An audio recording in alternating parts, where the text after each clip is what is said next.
Another special guest, Bud Collier, in studio as well. I'm so glad to have y'all, man. Hey, guys. Hoorah, thank you. Oh. Now, reason why listen, I'm telling you, you cannot step foot anywhere in the entertainment industry without running into veterans, man. I tell you, they got that magic touch. I don't know what it is. We got Rupert in Hollywood right now, working DP, who's now directing films out there, calling in. We have our veteran host right here, Brian Bearfield, the hostess with the mostest. We're all over the place. And now, veteran-owned non-profit organization. Can you guys tell me about that real quick? Am I up or Evan? Hey, coach's call. Whoever Anyone wants to go first. I got 1 minute. Go ahead, buddy. All right, go We ahead. started I'm Bully Free in 2012, and we got our official nonprofit status then. And we saw the need for an anti-bully organization because of all the stuff that was going on with the kids. Well, my daughter was biracial, and she was bullied most of her life. And at Fort Bragg, which is right down the street in North Carolina, she got stabbed over 100 times one night. Wow. Because of the violence and the bullying and stuff like that. So she was in her 20s, so that's another reason that we have this. So my little Candace and her mother found her. Her mother was a veteran, had 2 tours in Afghanistan. Yeah. All of a sudden you hear that your daughter's been killed. No, they never found her killer.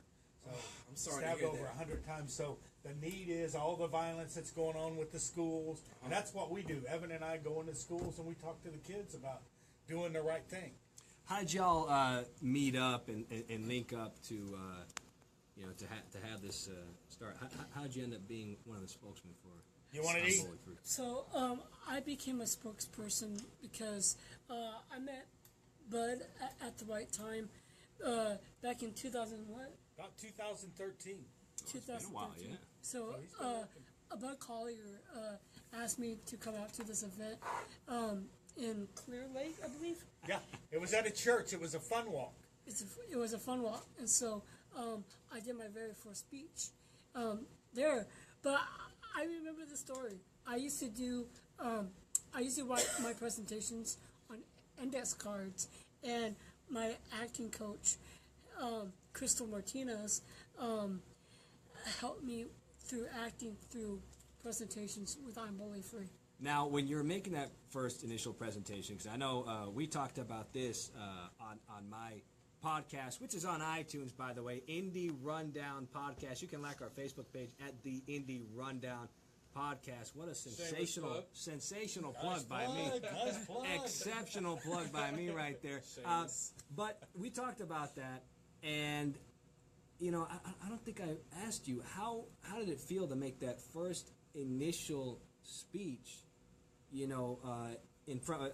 This was at a school, I believe, right? Yes. How was that first speech?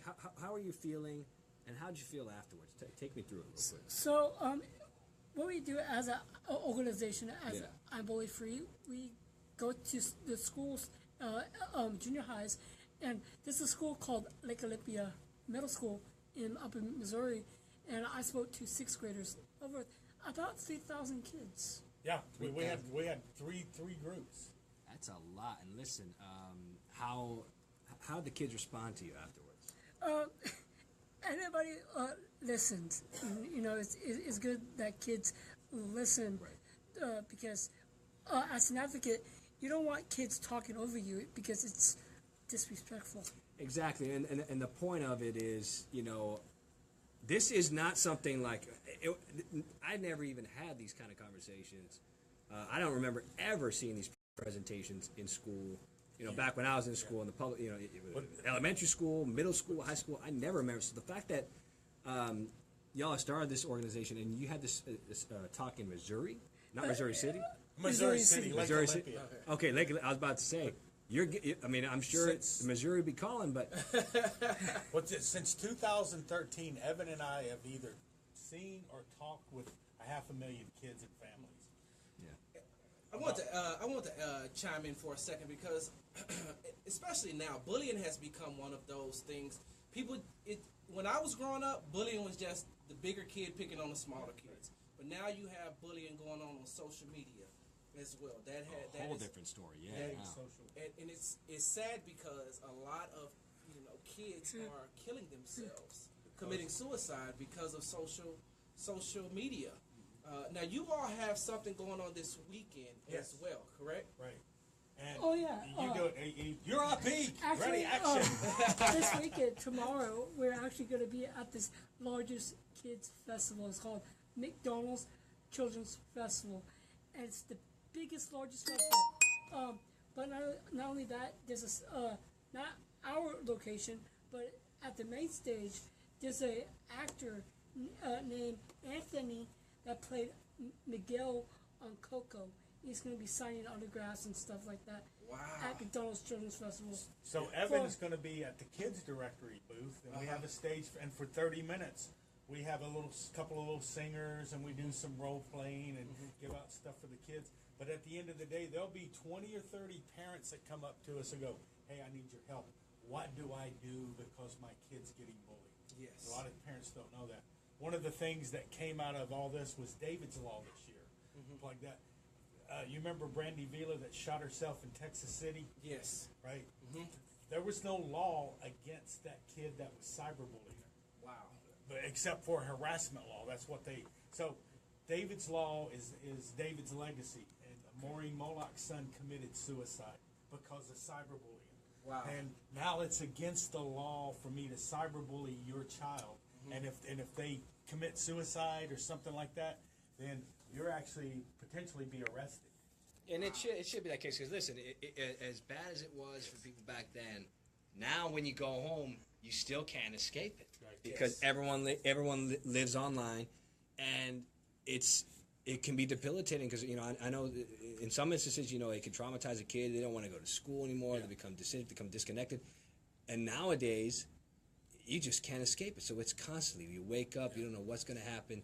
So unfortunately, in this day and age, it's an issue. But fortunately, something's being done about it, and I'm proud to have you guys here as those advocates. Well, here's one thing I do with the kids. I'll get a picture and go, "Hey, it's Brian. Look at Brian. Look Yeah, how awesome. sick it is." And I'll run around to 20 of them. That's how we did it in the 70s. Now with my camera, I go click. That could go to 60 million people. Yes. Just like that for something that you've either doctored or, it's just amazing what we see. Yes, go ahead. So the awesome part as an actor on Ozark, but a lot of people see, like Dwayne The Rock Johnson, he's inspirational. Yeah. He makes people laugh and make them motivated. The Rock, people see that in me because I'm an actor, and I believe in other people's dreams. Yeah. And also advocating I'm bully free.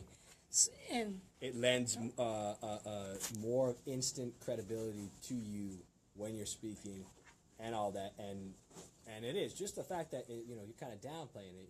Ozark, Netflix hit show Ozark.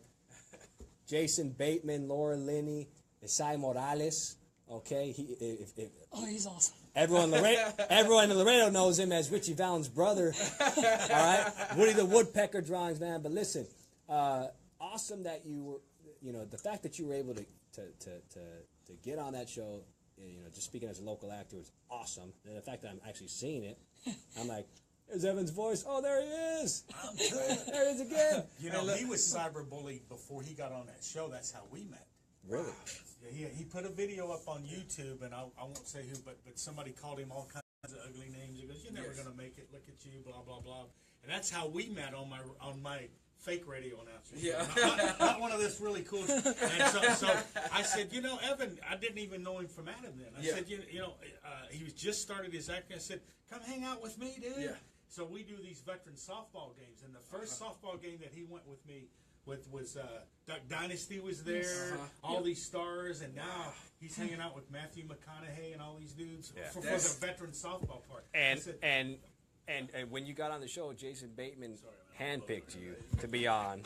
And I also want to say, you just got back. You were there earlier this year filming season 2. Yes. When does season 2? Because I'm out of Netflix, so I'm waiting for Ozark season 2 to come out. When is season 2 coming? And please tell me it's soon. It's gonna be the same as last year, so it's gonna be over the summer. Okay. So It's coming close. The very first episode of it's called Outer Darkness. Okay.